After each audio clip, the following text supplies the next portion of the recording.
I'm Hajar. I'm 32 years old this year and I live in Singapore. When Hajar contacted me from Malaysia, I was surprised to find an articulate young disabled woman living alone with just her sister. Despite years of not having proper support and physical therapy, as well as living through terrible physical abuse, Hajar still showed a burning desire to learn more about her body.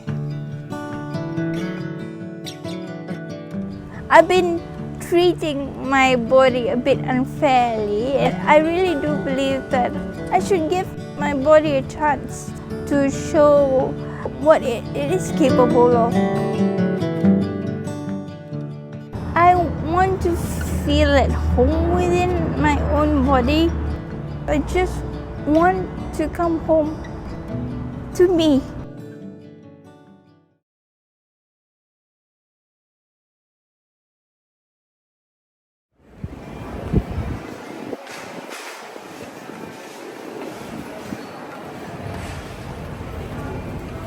I think my earliest memory, I thought I was normal. Yes, I couldn't use some parts of my legs, but I knew who I was. But then as I grew older and I realized that my definition of normal and what people perceive as normal is different.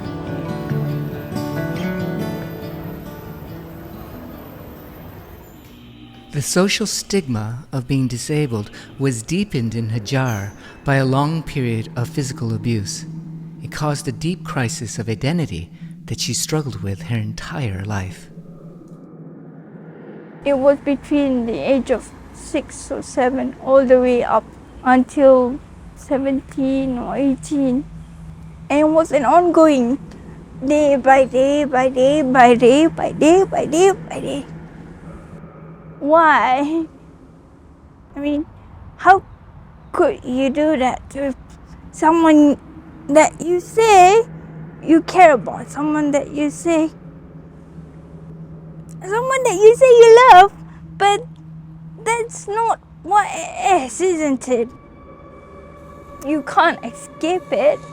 So the best form of escapism that you have is to be away from your own body. That's the only way. So when I was away from my body, for that moment, I don't have to live in that situation.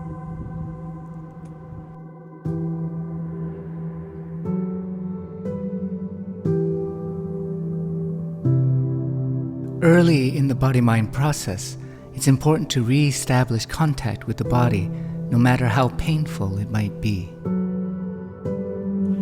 These places where you feel like, hey, this is not moving, these are the places where we have to work.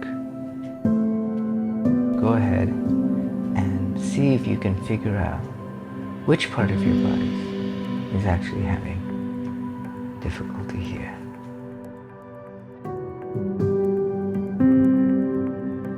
As Hajar comes in contact with areas of pain and holding, she finds herself struggling to keep her mind calm. The mind divides from the body when it can't understand how to deal with pain. And so the important thing is to stay with it, to observe without interpretation, and just be accepting of what the body is communicating in this first stage of healing. Yesterday, for the first time ever, I managed to plant my feet squarely on the ground. It was a remarkable feeling because, yes, I do not have the center of balance yet, but I felt like I'm secure and safe standing up. In the first days of the intensive, it's clear that Hajar is eager to go and is a quick study. I notice there's lots of unresolved pain in her legs, and we have to clear it all out through massage and spiral praxis. The process is painful, which Hajar handles in a very unique way.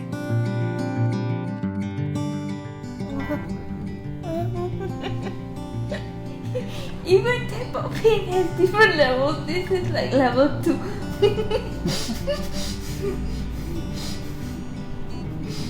It's like if you think the discomfort can't get any worse, well, it's just there. Pain at the moment is something worth embracing, worth exploring. Pain is painful, but as soon as you experience the relief that comes afterwards and the ability to do more after the pain, it's worth every ounce of it.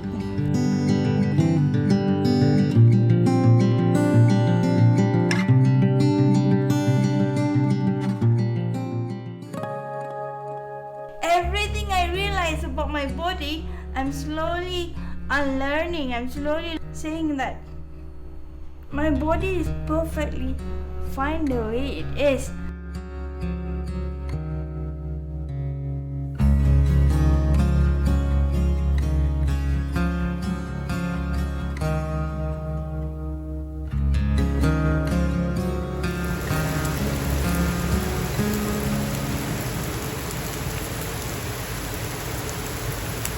So we've been wandering all afternoon trying to find a place, a community center, so that we can do our physical stuff.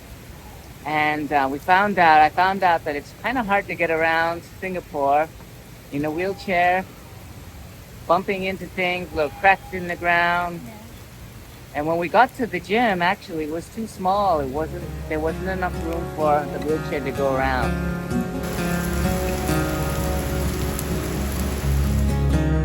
After our useless search for public community services, we had to go back to the apartment. I've learned in Southeast Asia, community education and funding for disability is often scarce to non-existent. Despite our setback, Hajar has continued to make great movement progress. Given the opportunity, her body has blossomed quickly.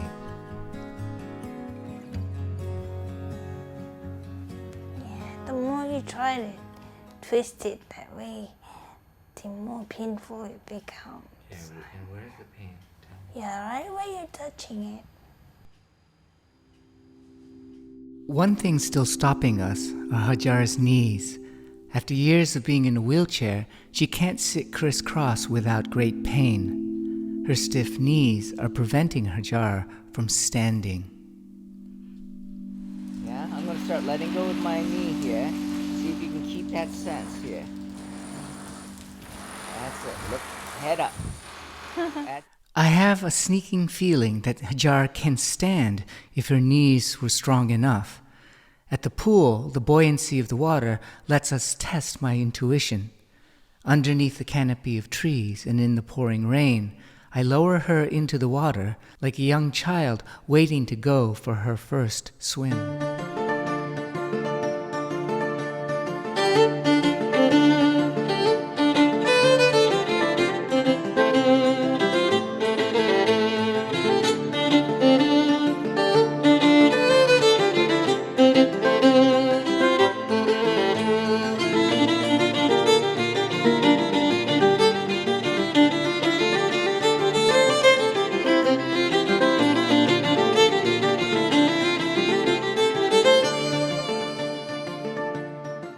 Because you see where it's falling down like that? When it goes like that, it's not working. You gotta go here and then actually straighten as much as you can. Yeah, go through your heel, push. When I start to feel like the balance is there, I feel safe, I feel strong, and I can trust my body completely. I'm not at that level where I could just uphold my body and my stand. My legs, it's not just floppy, it's twisty and it's frustrating. Like I'm trying to walk.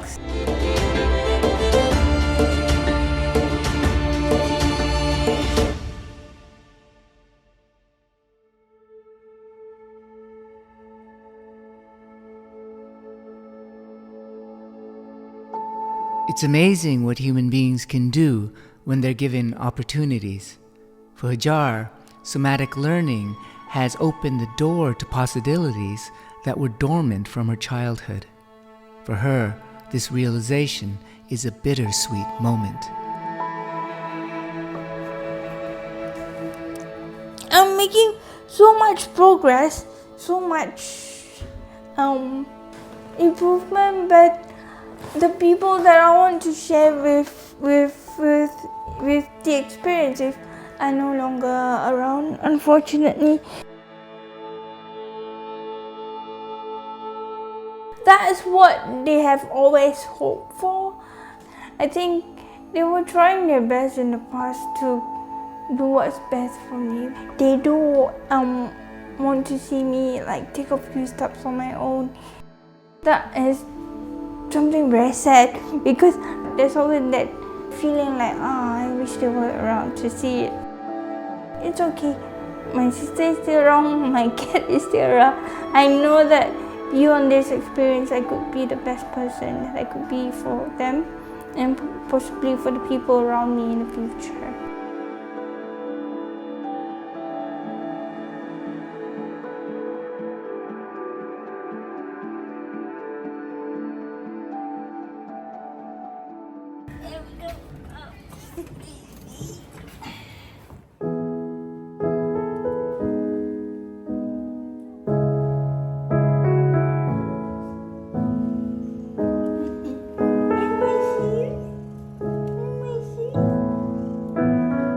It was a struggle really for my grandparents and for me and my sister. Somehow we always managed to get by, but it was always just enough. Yeah, it was after that period of bereavement that my sister and I had more space to think about really what we want. I believe that as I get more stronger and more independent, then I could be better for her, create more room for her. I hope that if I do have that capacity and capability, I want to have that freedom and space as well.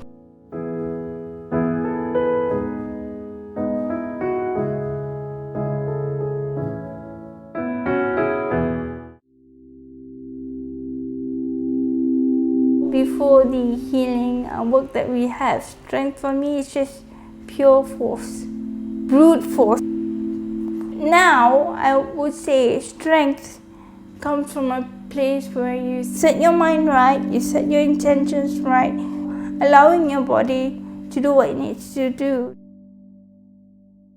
I'm no longer forcing myself, I'm just simply allowing.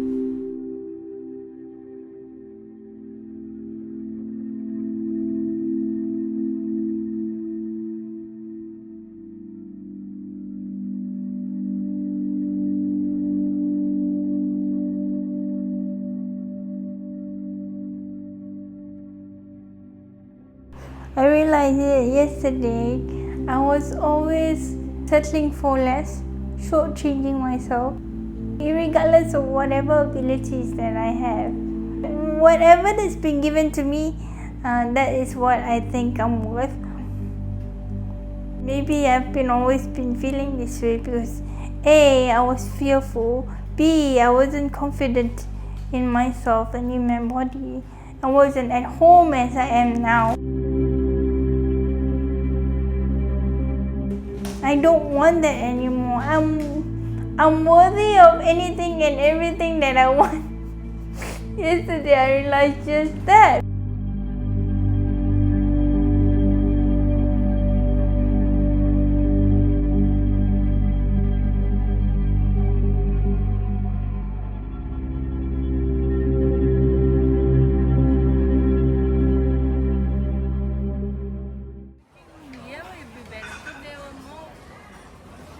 On the last day of the intensive, Hajar and I go out to eat chicken and rice at a restaurant in the local mall. Eating is a very important pastime in Singapore, a true cultural gift. Let's see, there's some soup, rice, And me. It turns out that it's also Hajar's birthday today, and to celebrate, I'll buy her some cake to honor her beautiful resilience. Afterwards, I have one more challenge for her, to walk along the rooftop of the building in her neighborhood. She has lived here for most of her life, among so many other families, all with body-mind stories of their own. Perhaps one of them will see this film and recognize her story in theirs. I feel more settled within my body after 2 weeks, and the major thing I've learned is with the body, mind, and the soul itself, there has to be a certain amount of trepidation, fear, but you also have to have the openness within your heart for the healing to occur, for the experiences that you're bound to receive.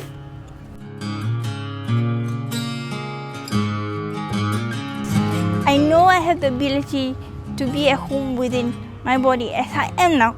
And as I am, I feel like I'm enough. I'm enough as I am. And I shall work within what I have to be even better. But enough is good. At the moment, feeling worthy is good. Yeah. It's beautiful. When you catch the center of your feeling, and you feel sturdy, you feel strong, it will happen. I can do this, I can do this, I can do this.